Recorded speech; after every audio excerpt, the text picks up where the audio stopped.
Hello and welcome to another episode of Manitowoc Garage. This episode will be an overview of the MAXbase system used on GMK CCS cranes. Remember to always refer to the crane's operation manual before operating any crane.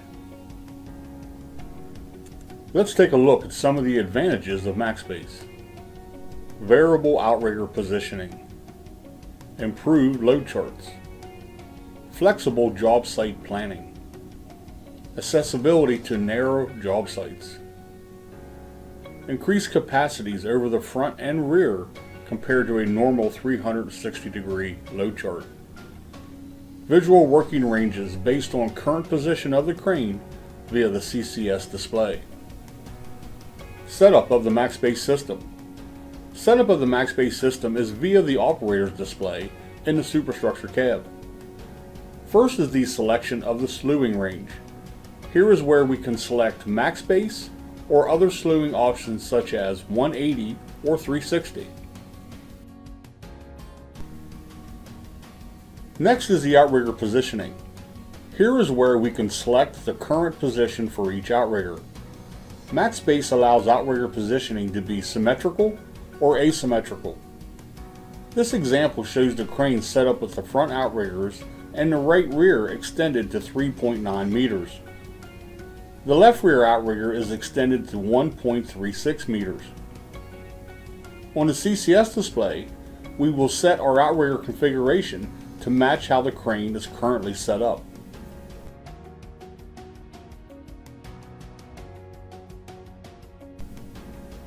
The current counterweight configuration is entered next. Then hoist reeving or parts of line is selected and entered for the main or auxiliary hoist.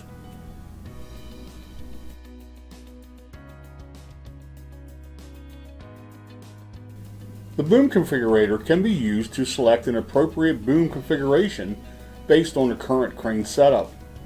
Possible boom configurations can be viewed and then selected based on the job requirements such as radius, load, or boom length. Please visit Manitowoc Garage GMK CCS Boom Configurator tool for a complete explanation of this tool. Selecting the confirmation checkmark moves all of the crane setup values into the ODM or operation display. Once you enter the operation display, you can now extend the boom into the required position for lifting. MAXbase can now monitor the crane's position by slewing angle in reference to the allowable radius sectors based on the crane setup. Let's take a look at what we can see on the operator's display. The lower center section gives a visual of the crane's possible working sectors based on the crane's current position. A visual representation for each sector is located on the top section of the display. This box shows the current slewing angle. The top section of the operator's display shows the current load radius, the position of the load in reference to the current load radius working sector, and the allowable radius values for each working sector. The panoramic and top view of the lower operator's display visualizes the possible working range as the crane slews.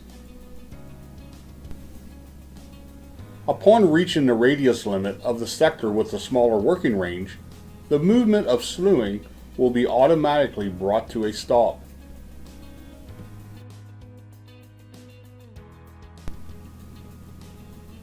We will visually see that we have reached the limit of the sector, and we will see the slew brake is applied to stop the slewing function.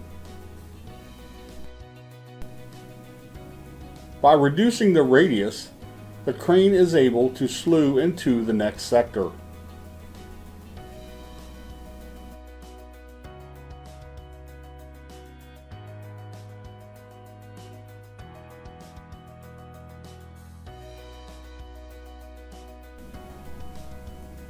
Thanks for tuning in to another episode of Manitowoc Garage. Be sure to like this video and hit the subscribe button for future videos.